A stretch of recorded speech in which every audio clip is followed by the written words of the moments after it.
Get on your knees! Derek Collins grabs 67-year-old Marcus Thompson by the collar and shoves him toward the floor of Soul Food Sanctuary. His friends film, laughing as the elderly black man catches himself against a table. That's where you belong, crawling like the worthless piece of shit you are. Derek kicks over Marcus's cleaning bucket, dirty water flooding everywhere. Clean it up with your tongue, old man. Derek snatches the framed wedding photo from the counter, Marcus's late wife in her Sunday dress. He spits directly on the glass, then hurls it at the wall. It explodes into pieces. Your dead wife would be ashamed of this pathetic excuse for a man. Derek's designer shoe grinds the broken glass deeper into the floor. Maybe I should come back tonight and really trash this dump. Marcus kneels slowly, gathering the glass fragments of his wife's photo. His weathered hands shake, but not from fear. The three thugs swagger out, completely unaware they just threatened the most dangerous ex-fighter in the city. Soul Food Sanctuary sits like a weathered guardian on the corner of MLK Boulevard and Peach Street, its faded yellow paint telling stories of 4 decades in this Atlanta neighborhood. The hand-painted sign above the door shows chips and cracks, but the words "All Welcome" remain bold and clear. Inside, mismatched tables and chairs create an atmosphere of worn comfort. The walls display a curious collection, faded newspaper clippings, community photos, and boxing memorabilia that most visitors barely notice. One corner holds a shrine of sorts, a larger photo of a beautiful black woman in a church dress, surrounded by wilted flowers and a wedding ring on a small chain. Marcus Thompson moves through his domain with quiet precision. Every morning at 5, he unlocks the door and begins the same ritual he's performed for 20 years. Prep vegetables, check the grits. Start the coffee that construction workers and night shift nurses depend on to begin their days. His hands tell stories, calloused from decades of work. But there's something else. The way he holds a knife shows perfect balance. His footwork around the kitchen flows like choreography. When he reaches for items on high shelves, his shoulders roll with surprising flexibility for a man his age. "Morning, champ," calls out Maria Santos as she rushes in, still in her hospital scrubs from the night shift. The single mother of 2 always stops here before picking up her kids from her neighbor's apartment. "Your usual, Maria?" Marcus's voice carries warmth reserved for his regulars. He slides a container of grits and eggs across the counter, waving away her attempt to pay full price. "Kids need their breakfast money more than I do." This sliding scale system keeps Soul Food Sanctuary barely breaking even. Marcus charges what people can afford, sometimes nothing at all. The construction crew pays full price to subsidize the struggling families. It's an unspoken agreement that's worked for years. Young Tommy Washington, 16 and eager, bursts through the back door after school. His lanky frame moves with the awkward energy of a teenager trying to become a man. "Mr. Marcus, I finished my homework. Can I help with the evening prep?" "Tables need wiping first," Marcus says, but his eyes show affection for the boy who reminds him of himself 40 years ago. Tommy works here 3 afternoons a week, earning money for boxing lessons at the community center. The kid's technique is rough, all enthusiasm and no form. Marcus occasionally demonstrates proper footwork while showing Tommy how to mop, subtle lessons disguised as kitchen work. Detective Alicia Williams stops by most Friday evenings, still in uniform but off-duty. She's one of the few who notices the boxing photos scattered among community pictures. Faded newspaper clippings with headlines like "Thompson wins Golden Gloves" and "Local fighter advances to nationals." "You ever miss it, Marcus?" she asked once, gesturing toward a photo of a young man with raised gloves standing over a fallen opponent. Marcus had paused, dish towel in hand. Miss what?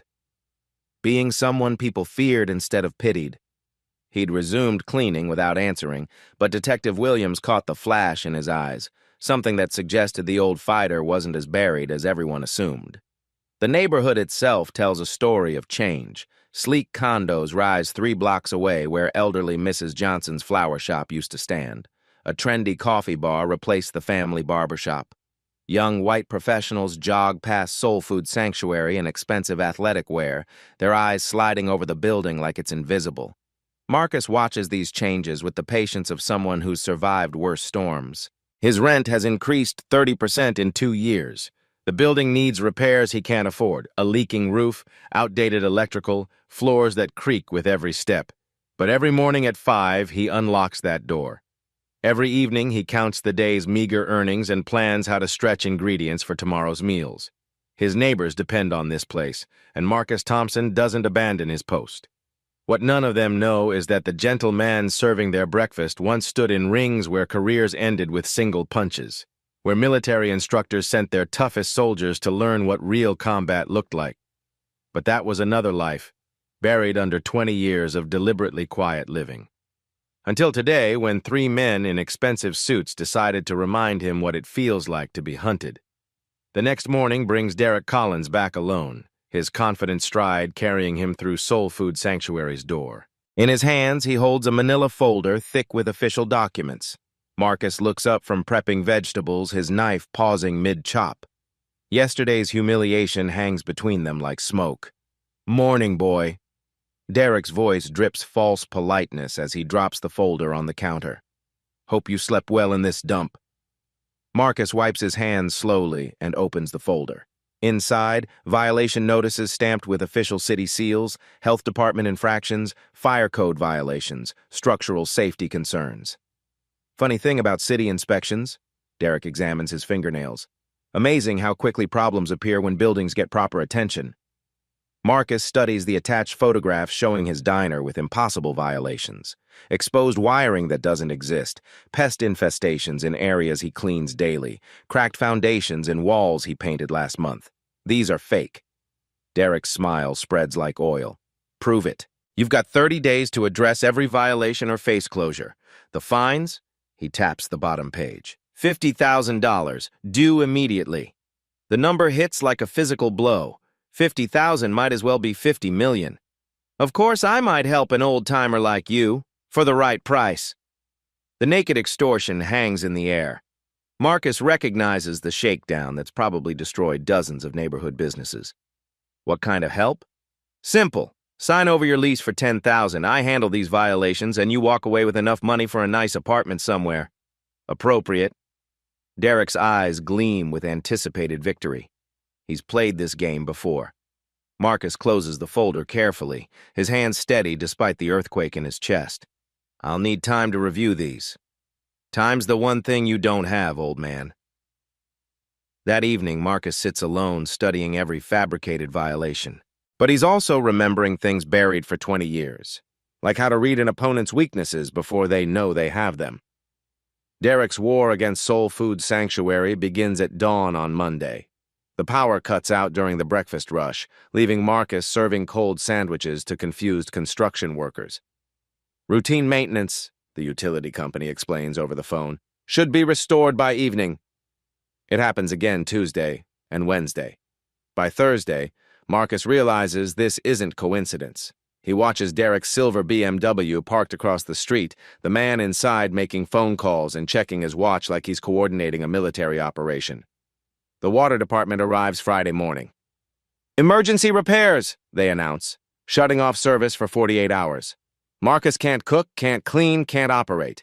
His morning regulars leave disappointed, promising to return when things get sorted out. Derek's systematic destruction accelerates into the second week. Food suppliers start canceling contracts overnight. "Sorry, Mr. Thompson," his vegetable distributor explains nervously. "New company policy about risk assessment." When Marcus presses for details, the man's voice drops to a whisper. "Look, some people came by our warehouse. Said accidents happen to drivers who deliver to certain addresses. My guys have families, you understand?" The same story repeats with his meat supplier, his dairy distributor, even the company that delivers napkins and plastic forks. One by one, Marcus's lifelines get severed by invisible hands. Anonymous 911 calls start plaguing the diner. Gas leak reports fire trucks 3 times in 1 week. Each evacuation empties the restaurant during peak hours, costing Marcus customers and money he can't afford to lose. Health inspectors arrive daily now, armed with clipboards and suspicious expressions. They find nothing, but their presence creates the impression of a restaurant under investigation. Customers whisper and worry, their appetites fading with their confidence. Derek escalates to reputation warfare. Hired actors enter the diner during lunch rush, live streaming fake emergencies. A young white woman in designer clothes discovers roaches in her salad, insects she clearly planted herself. Her performance is Oscar-worthy, complete with screaming and demands for her money back.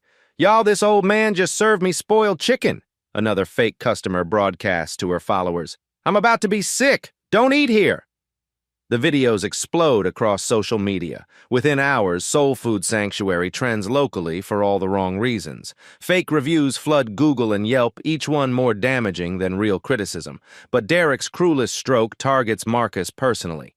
Late Tuesday night, vandals break into the diner. They don't steal anything valuable.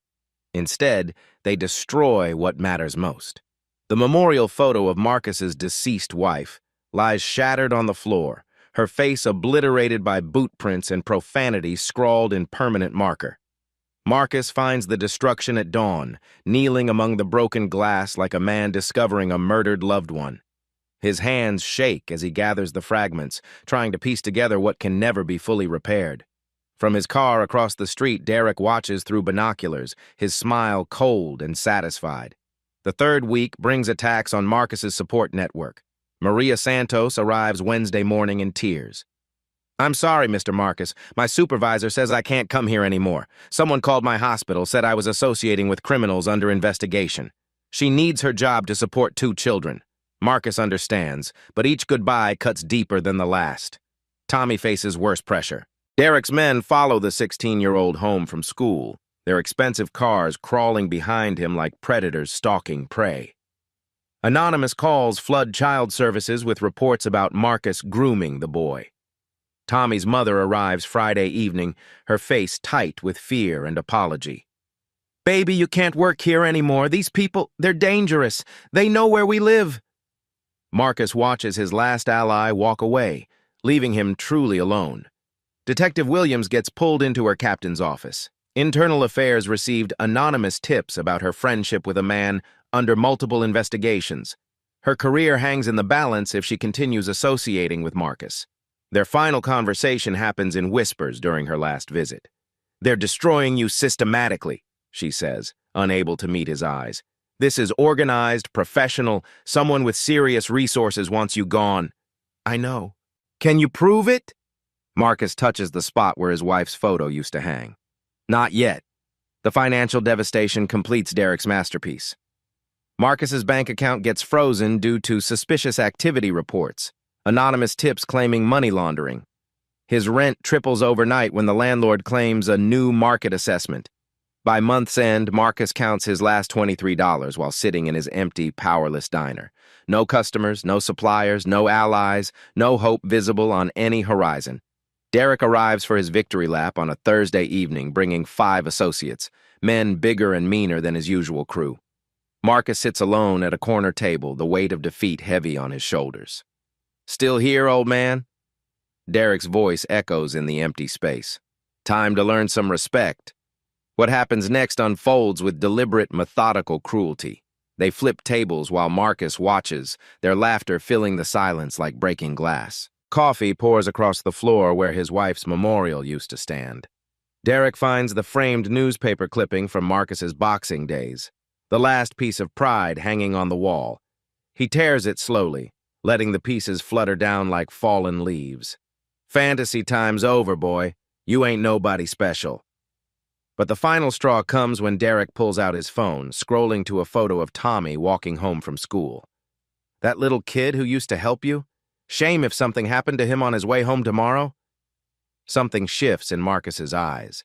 Something that's been sleeping for 20 years suddenly opens one eye, then the other. The old fighter isn't dead. He's just been waiting for the right moment to wake up. Marcus sits in his darkened diner long after Derek's crew leaves, their threats echoing in the silence. The torn newspaper clipping lies scattered at his feet like fallen memories. He walks slowly to the back room where he keeps personal belongings, each step deliberate and measured. From a dusty box beneath old inventory sheets, he pulls out items he hasn't touched in decades. Hand wraps, faded and yellowed but still strong. A small notebook filled with combinations and training notes in his younger handwriting. A photo of himself at 25, gloves raised in victory, eyes blazing with confidence he thought he'd lost forever. Marcus examines his reflection in the cracked mirror above the prep sink. The face looking back shows every year of his age, every disappointment of recent weeks. But deeper, beneath the exhaustion and defeat, something else stirs. He removes his wedding ring, kissing it gently before placing it beside his wife's broken photo. "Forgive me, baby," he whispers to her memory, "but I can't let them hurt that boy." Marcus begins stretching for the first time in 20 years. His muscles remember movements his mind tried to forget. Shoulder rolls, neck rotations, the precise footwork that once made him untouchable in the ring. He's not planning to start violence. But when Derek inevitably brings it to his door tomorrow, Marcus Thompson will be ready to finish it. Some sleeping giants should never be awakened. Derek arrives the next morning with 6 men instead of his usual 3. These aren't his wealthy friends with their phones and smirks. These are professionals. Thick necks, scarred knuckles, eyes that have seen violence and liked what they found. Marcus stands behind his counter, calmly wiping down the same spot for the 3rd time. His movements are different today, more fluid, purposeful. The elderly customer in the corner booth, Mrs. Henderson, sips her coffee and pretends to read her newspaper while watching everything. "Time's up, old man." Derek's voice carries new authority backed by obvious muscle. "Sign the papers or we make this really uncomfortable." Marcus continues cleaning, his breathing steady and controlled. The silence stretches until it becomes uncomfortable for everyone except him. "Are you deaf or just stupid?" The largest associate, a man built like a refrigerator with arms, steps forward. His name is Tank, and prison tattoos cover his forearms like warning labels. Marcus sets down his rag and looks directly at Tank. "I hear you fine. Then you know it's time to go." Tank's voice carries the confidence of someone who's never met real resistance. He grabs Marcus by the arm, fingers digging into muscle that feels surprisingly solid beneath the worn shirt. "Let go of my arm." Marcus's voice stays quiet, almost conversational. Tank laughs, his grip tightening. "Or what, Grandpa? Please, let go." The politeness seems to confuse Tank. He expected fear, anger, maybe begging. Instead, he's met with the kind of calm that makes smart men nervous and stupid men overconfident. Tank shoves Marcus backward, expecting the old man to stumble, maybe fall. Instead, Marcus absorbs the force like water, his feet automatically finding perfect balance. 20 years of muscle memory activate in microseconds. "I'm asking nicely," Marcus says, his hands at his sides but no longer relaxed. Tank swings a wild haymaker, putting his full weight behind a punch designed to end conversations permanently. Marcus slips it like smoke. The movement is so fluid, so effortless that for a moment nobody understands what happened. Tank's fist passes through empty air while Marcus pivots on his lead foot, his right hand delivering a precise body shot to the ribs. The sound is like a baseball bat hitting wet leather. Tank's knees buckle. His face turns gray as his diaphragm forgets how to work. He crumples to the floor, gasping like a landed fish, his confident swagger replaced by desperate wheezing. Pin-drop silence fills the diner. The second associate, Leon, stares at his fallen partner in shock. The Tank weighs 260 and bench presses cars for fun. Watching him fold from one punch rewrites everything Leon thought he knew about this situation. "What the hell?" Leon charges forward, rage overriding judgment. Marcus doesn't retreat. Instead, he steps into the attack, using Leon's momentum against him. A simple hip toss sends the man face first into the wall with a sickening thud. Leon slides down the painted surface, leaving a streak of blood where his nose made contact. Derek backs toward the door, his face pale with dawning realization. "You're done, old man! That's assault!" Marcus turns to face him, and Derek sees something in those eyes that makes his bladder want to empty. This isn't the broken old man from yesterday. This is someone who's been hiding in plain sight.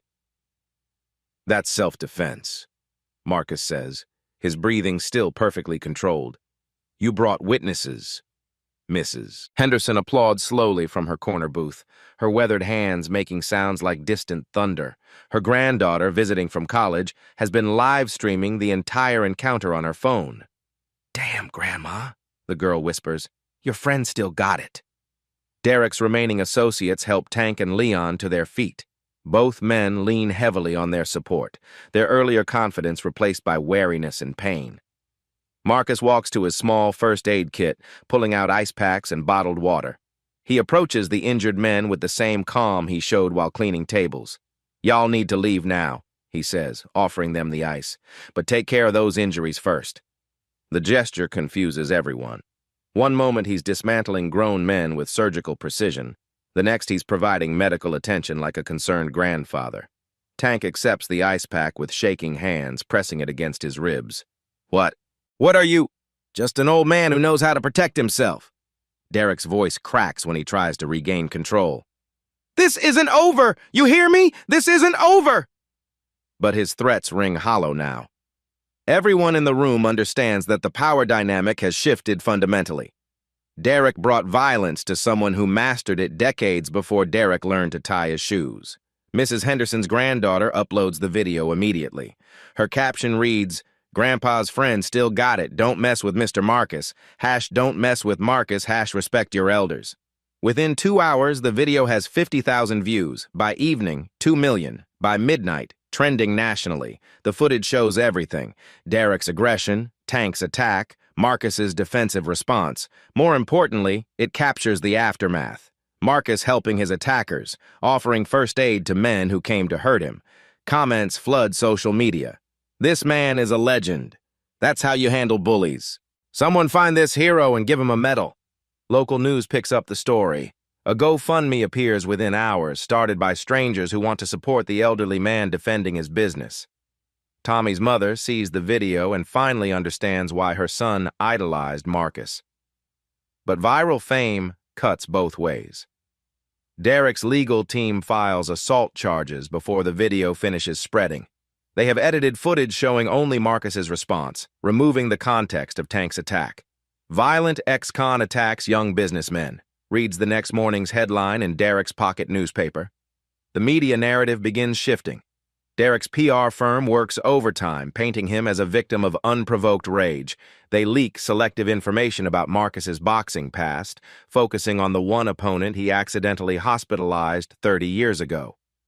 Anonymous sources describe Marcus as unstable and dangerous. The same video that made him a hero to millions becomes evidence of his violent nature in carefully edited news segments. Marcus watches the coverage from his empty diner, understanding that winning one battle doesn't guarantee victory in the war. Derek's counterattack is already underway, and this time he's using weapons Marcus never learned to fight. The old boxer may have remembered how to throw punches, but the young businessman knows how to throw lawyers, judges, and public opinion. The real fight is just beginning. The criminal charges land like a sledgehammer to Marcus's chest. Aggravated assault, assault with intent to cause bodily harm, assault on multiple victims. Each count carries potential prison time that would end his life behind bars. Derek's lawyer, Vincent Morrison, holds a press conference outside the courthouse. His client stands beside him wearing a neck brace and walking with a cane, props that weren't necessary 24 hours ago. "My client attempted to conduct legitimate business when this man exploded in unprovoked violence," Morrison declares to rolling cameras. "Mr. Collins suffers ongoing trauma from this vicious attack by a man with a documented history of violence." The edited security footage plays on every local news station. Derek's team has surgically removed his aggression, Tank's attack, even the threats against Tommy. What remains shows only Marcus's devastating response, an elderly black man destroying 2 younger white men with apparent ease and obvious skill. The narrative writes itself in America's perpetual racial playbook. Dangerous ex-con attacks innocent businessmen screams from newspaper headlines. Talk radio hosts debate whether violent criminals should be allowed to operate businesses near schools and families. Derek's media strategy proves brutally effective. They leak carefully selected information about Marcus's past. Military combat training, boxing career, the opponent he accidentally hospitalized in 1987. Each revelation adds another layer to their portrait of a ticking time bomb who finally exploded. Public opinion reverses overnight. The same social media platforms that celebrated Marcus's stand now overflow with different commentary. Typical thug behavior. Should have been locked up years ago. This is why I don't go to those neighborhoods. Violent criminal hiding behind fake victim story. The GoFundMe campaign, which reached $200,000, is frozen pending investigation into potential fraud. Donors demand refunds after learning about Marcus's criminal background. Maria Santos watches the news coverage at home, her children asking why the nice man from the diner is on TV with handcuffs. She wants to defend Marcus, to tell everyone about his kindness and generosity, but her supervisor has already warned that any public support could cost her job. Tommy sees the reports and argues with his mother. "They're lying about Mr. Marcus. He's not violent." "Baby, that video shows him hurting people. Maybe we didn't know him as well as we thought." Even Tommy's certainty wavers under constant media assault. His friends at school call Marcus a psycho and ask if Tommy knew he was dangerous. The teenager finds himself questioning memories, wondering if kindness might have masked something darker. The legal proceedings begin with Marcus at severe disadvantage. His public defender, Sarah Carter, is young, overworked, and overwhelmed by the prosecution's resources. She suggests a plea bargain during their first meeting. "Mr. Thompson, they have video evidence and medical reports. Your military and boxing background works against you. A jury will see a trained fighter attacking civilians. I was defending myself. The edited footage doesn't show that. We're looking at serious prison time if we go to trial." District Attorney Robert Hayes announces his personal involvement in the prosecution. He's running for re-election in 6 months, and a high-profile conviction of a violent criminal polls well with suburban voters worried about urban crime. "This case represents everything wrong with our justice system," Hayes declares at another press conference. "Dangerous individuals hiding behind victim narratives while terrorizing honest business owners. My office will ensure justice prevails." The preliminary hearing becomes a media circus. Derek arrives in his wheelchair now, claiming ongoing back injuries from being thrown against furniture. His testimony is polished, sympathetic, and devastating. "I went to Mr. Thompson's establishment, hoping to help him transition to retirement with dignity," Derek says, his voice breaking slightly. "Instead, I encountered pure rage. He attacked my associates without warning, without provocation. I've never experienced such terrifying violence." Derek's performance is Academy Award caliber. He describes Marcus as a predator who lured them into his restaurant before unleashing years of pent-up aggression. The edited security footage supports every word. "I have nothing personal against Mr. Thompson," Derek continues, dabbing his eyes with tissue. "I pray he gets the mental health treatment he clearly needs, but dangerous people must face consequences."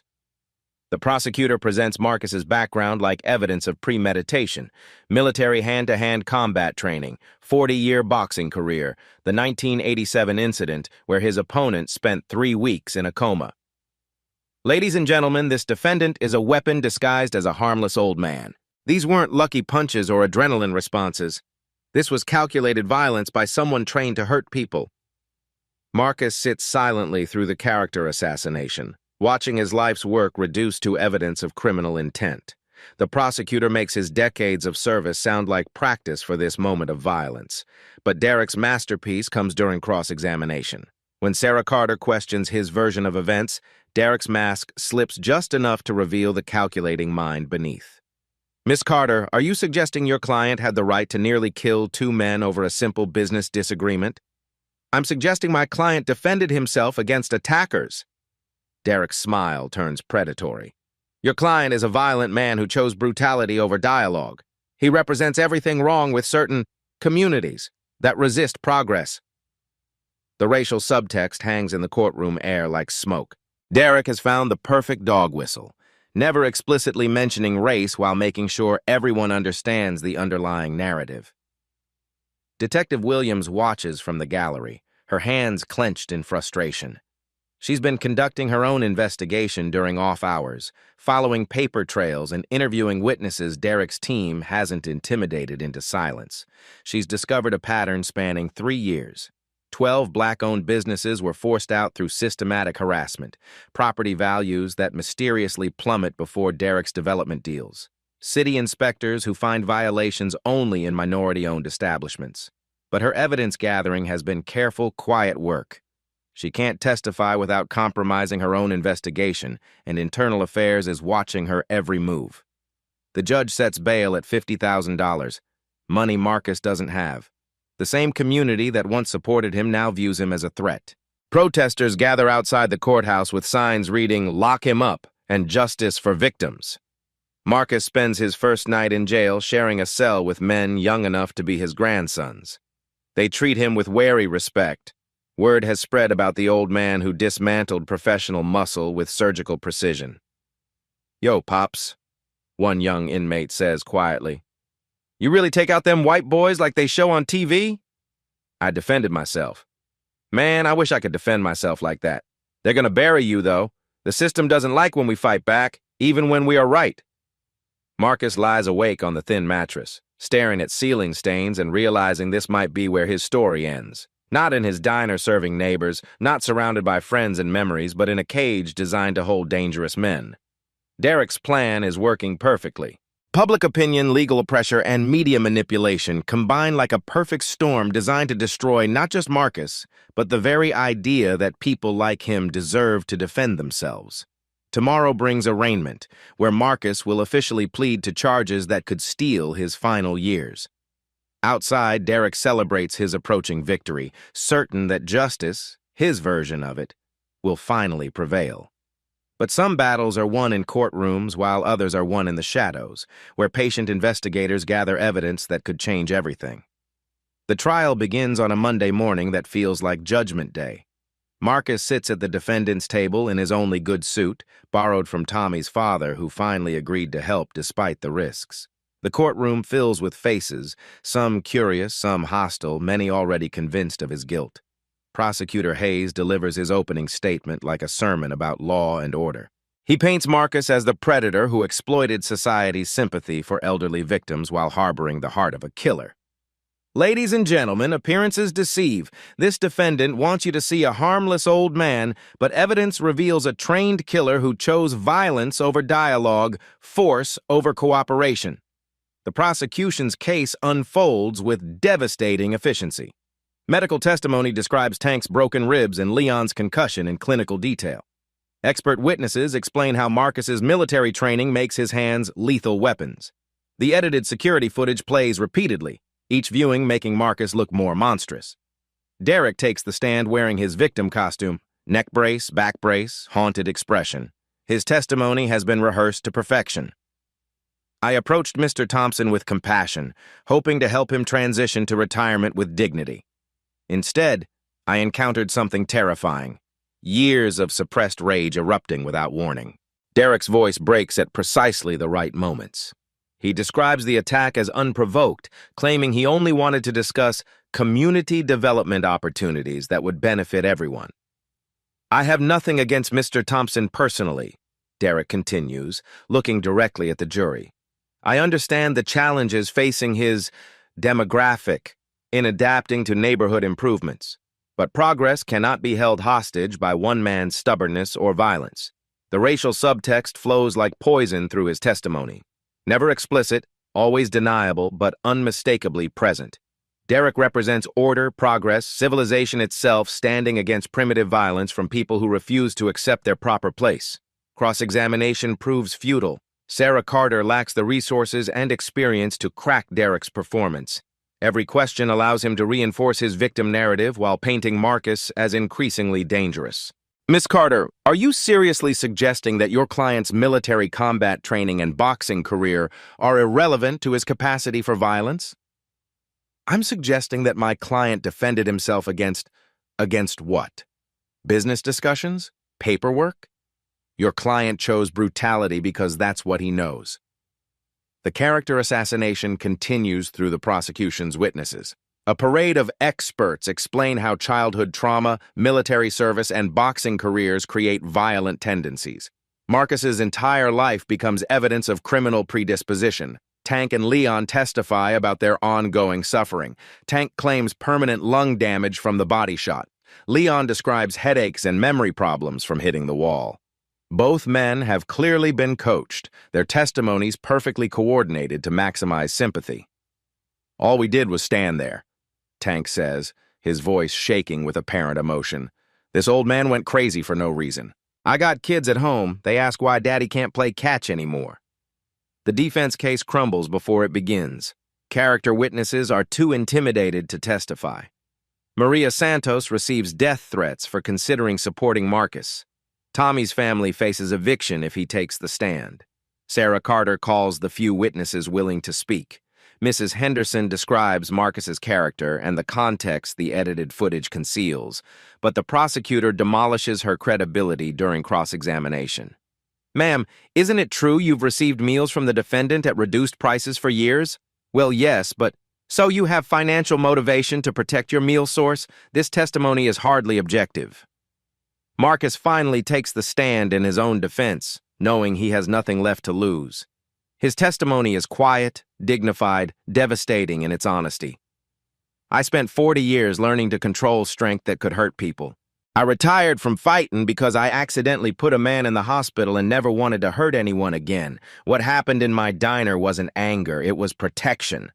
But Hayes's cross-examination turns Marcus's honor into evidence of deception. "Mr. Thompson, you claim to be peaceful, yet your response to a simple business discussion was immediate, overwhelming violence. How do you explain this contradiction? They attacked first. The video shows you attacking Mr. Thompson. Are you claiming the evidence lies?" Marcus realizes the trap. The edited footage is the only version most jurors have seen. Without context, his defensive actions look like unprovoked assault. The video doesn't show everything that happened. "So you're asking this jury to ignore physical evidence and trust your word, the word of a man trained to kill?" The prosecution's closing argument builds to an inevitable crescendo. Hayes positions the case as civilization versus chaos, order versus violence, innocent victims versus dangerous criminals. "This defendant exploited your sympathy, your desire to help the disadvantaged, but under that mask of elderly vulnerability lurks something far more dangerous, a man who believes his fists solve problems that words cannot." Then Detective Williams enters the courtroom during the prosecution's final moments, her face grim with purpose. She approaches the defense table carrying a thick folder of evidence that's taken months to compile. Sarah Carter requests an emergency recess to review new evidence. The judge reluctantly agrees, sensing something significant developing. In the conference room, Williams spreads out her investigation like a military operation. Financial records showing Derek's systematic targeting of black-owned businesses. Recorded phone conversations planning pressure campaigns. Witness statements from other victims too scared to come forward earlier. The smoking gun is Derek's own voice on a wiretapped conversation with his business partner. "These old black shop owners always fold if you pressure them right. The secret is making it personal, hitting what they love most. That diner guy's wife is dead, so we go after the kid who helps him. Make him understand the cost of resistance." When court reconvenes, the defense presents its bombshell evidence. The FBI had been investigating Derek's development company for civil rights violations, using Detective Williams as their inside source. The recorded conversation plays in stunned silence. "The Thompson situation is perfect. We break him publicly. Make an example. Other shop owners see what happens to troublemakers. Fear is the best business tool we got." Derek's mask finally slips completely. When the recordings play, his calm facade cracks, revealing the calculating predator beneath. "That's illegal surveillance," he shouts, standing despite his supposed back injuries. "You can't use that!" His sudden mobility contradicts months of victim performance. The jury sees everything: the dropped act, the explosive anger, the complete absence of injury in his furious movement. Additional evidence floods the courtroom. Other business owners finally find courage to testify about Derek's identical tactics. The pattern becomes undeniable: systematic harassment designed to force out minority-owned businesses for profit. Marcus's character witnesses emerge from hiding. Former military trainees describe his teachings about restraint and de-escalation. Boxing students explain how he emphasized defense over aggression. "Sergeant Thompson could have killed those men easily," testifies a former Special Forces soldier.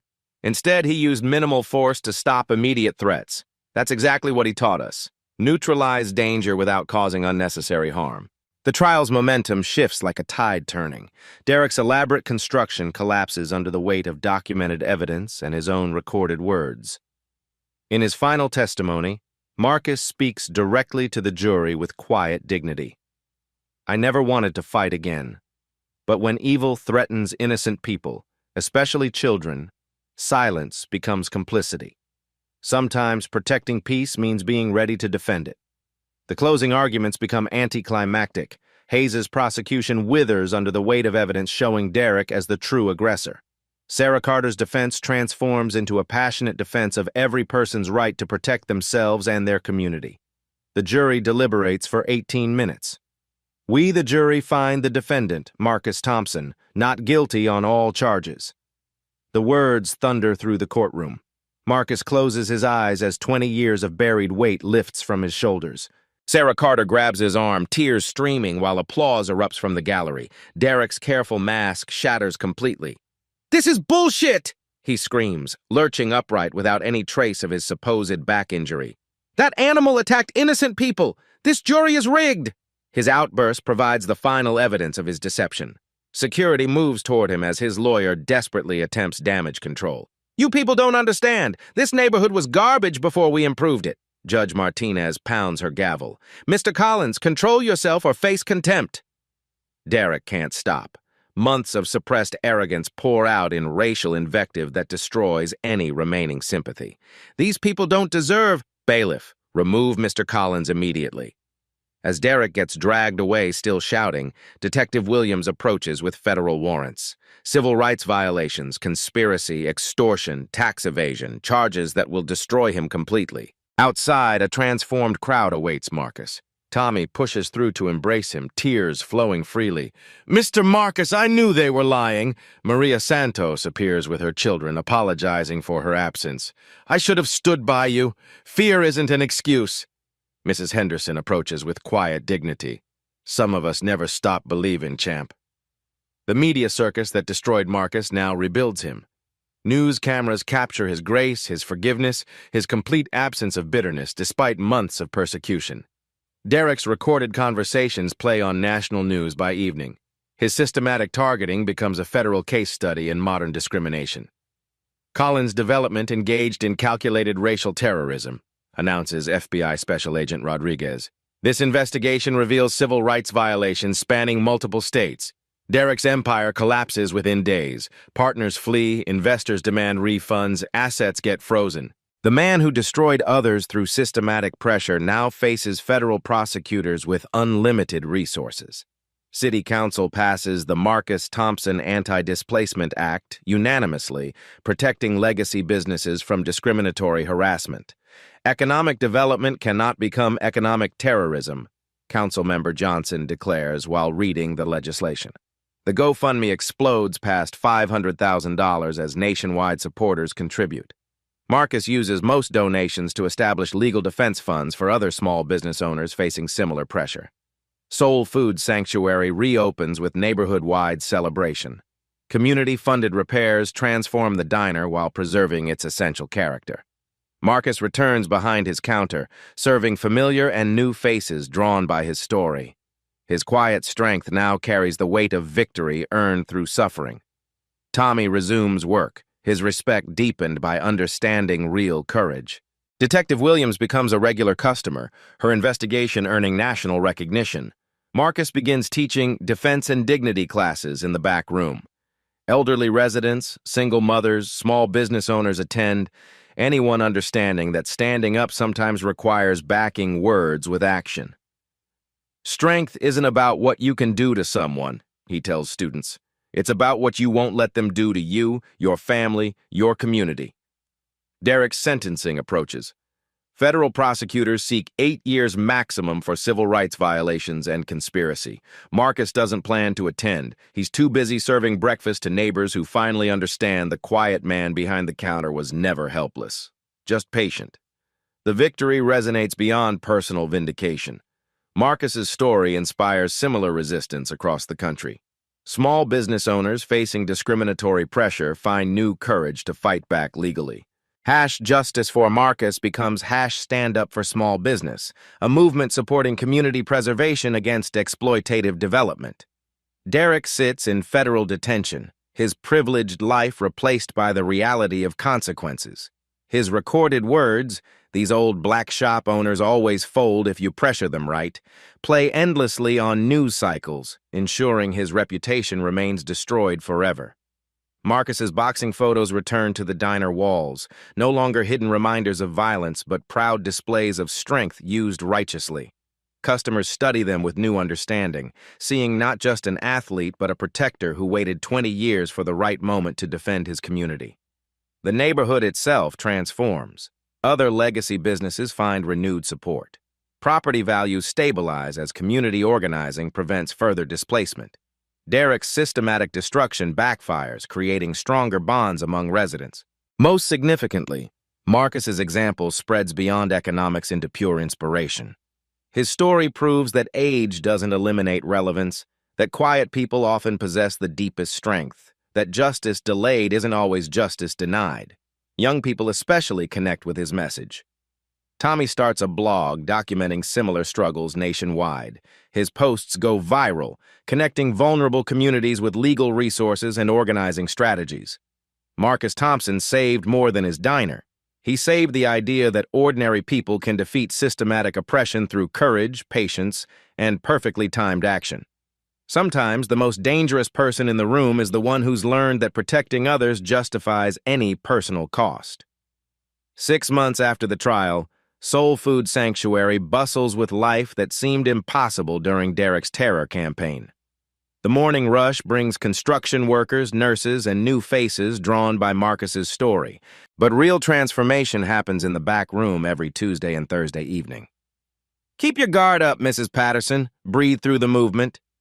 80-year-old Grace Patterson throws combinations with surprising precision, arthritic hands wrapped in foam padding. Beside her, Maria Santos practices defensive footwork while her teenage daughter learns joint locks that could save her walking home. Marcus's defense and dignity classes attract students from seniors facing elder abuse to single mothers navigating dangerous neighborhoods. The curriculum extends beyond physical technique. Self-defense starts in your mind, Marcus explains. Know your worth. Recognize threats early. Understand that backing down from bullies invites more bullying. Tommy, now 17 and transformed by watching his mentor triumph over systematic oppression, assists with younger students. His college essays focus on community organizing, themes inspired by Marcus's example. "Mr. Marcus taught me strength isn't about hurting people," Tommy tells documentary crews. "It's about protecting yourself and others with skill, not anger." Major Networks film Defending Dignity, the Marcus Thompson story, premiering next month. Marcus approaches fame with characteristic humility. "I didn't set out to be anybody's hero. I just refused to let evil win without a fight." Derek's fate provides stark contrast. Federal prison stripped away privilege, leaving him facing consequences wealth can't eliminate. His 8-year sentence includes restitution continuing long after release. Derek's recorded conversations became evidence in 12 additional civil rights cases. His targeting methods appear in federal training materials teaching investigators to recognize modern discrimination. Cities nationwide pass anti-displacement protection acts modeled on Marcus's legislation. Business advocacy groups cite his victory when challenging discriminatory development. Marcus Thompson proved organized oppression can be defeated through courage, evidence, and community support, explains Dr. Sarah Williams, studying gentrification resistance. His case provides a roadmap for effective resistance. Marcus's GoFundMe peaked at $2 million, funding legal defense networks in 8 cities. The Marcus Thompson Foundation provides free legal assistance to small businesses facing discriminatory pressure. Success hasn't changed Marcus's routine. 5 a.m. arrival, sliding scale prices, treating every customer with dignity Derek tried destroying. His wife's memorial photo, professionally restored and reframed, holds place of honor behind the counter. Customers notice Marcus touching his wedding ring while looking at her image. Drawing strength, love couldn't diminish. Detective Williams, promoted to lieutenant after her nationally recognized investigation, visits weekly. Her success exposing Derek's network created a specialized unit investigating economic discrimination. Marcus's courage gave us the breakthrough we needed, she explains. His willingness to fight back created an opportunity to expose systematic corruption. Neighborhood transformation extends beyond individual victory. Property values stabilized as organizing prevented displacement. New businesses opened with community input, ensuring development serves residents rather than replacing them. Marcus's story inspires nationwide resistance. Stand with Marcus evolved into defend your community, connecting vulnerable neighborhoods with organizing resources and legal support. Social media amplifies his message daily. Self-defense class videos spread across platforms, teaching techniques while emphasizing underlying philosophy. Comments overflow with personal stories of people finding courage through his example. Everyone has the right to defend themselves, their community, their dignity, Marcus tells students as cameras roll. The question isn't whether you're strong enough, it's whether you're prepared enough. His influence reaches beyond immediate community. Small business owners nationwide draw inspiration from his victory. Legal precedents established through his case protect others facing similar systematic pressure. Tommy starts a blog documenting struggles nationwide. Posts go viral, connecting vulnerable communities with resources and strategies. Young people especially connect with messages about standing up to institutional oppression. The final scene captures everything. Marcus teaching proper stance to a young mother while her toddler plays nearby.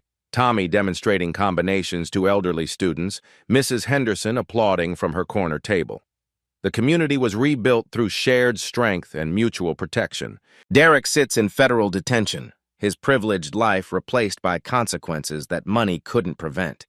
His legacy becomes a warning about the price of systematic oppression in communities that refuse to remain silent. What would you do facing systematic oppression? How far would you go protecting your community? Share Marcus's story. Support local businesses under pressure. Learn to defend yourself and others. Sometimes the most dangerous person in the room is the one who's learned that real strength comes from protecting others, not proving yourself. Subscribe for more stories of ordinary people doing extraordinary things. Be the change your community needs. Defend your community. Stand up for justice. Strength through unity.